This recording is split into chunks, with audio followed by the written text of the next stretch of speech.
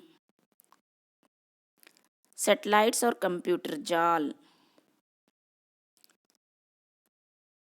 GIS geographical information system, جو جغرافیائی معلومات نظام ہے، زمین کے اوپری حصے پر مقامات کے معلومات حاصل کرتا ہے اور ایک کمپیوٹر نظام کو فراہم کرتا ہے۔ GIS global position system, GPS عالمی کیفیت مکانی عرض بلد اور طول بلد اور سطح سمندر سے بلندی پر کسی ساکت اور حرکت کرنے والی شے کی نشاندہی کرنے والا یہ ایک نظام ہوتا ہے۔ ریموٹ سینسنگ ٹیکنالوجی زمین کی سطح کے متعلق معلومات اکٹھا کرتا ہے۔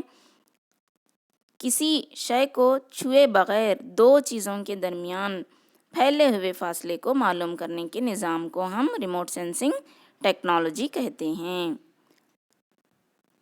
سیٹلائٹس اور جہازوں سے لی گئی تصویروں کو بھی ہم ریموٹ سینسنگ ٹیکنالوجی میں شامل کر سکتے ہیں۔ تو پیارے بچوں، یہ ہے ہندوستان کے معدنیات اور توانائی کے وسائل۔ آج ہم یہیں ختم کرتے ہیں۔ اللہ حافظ۔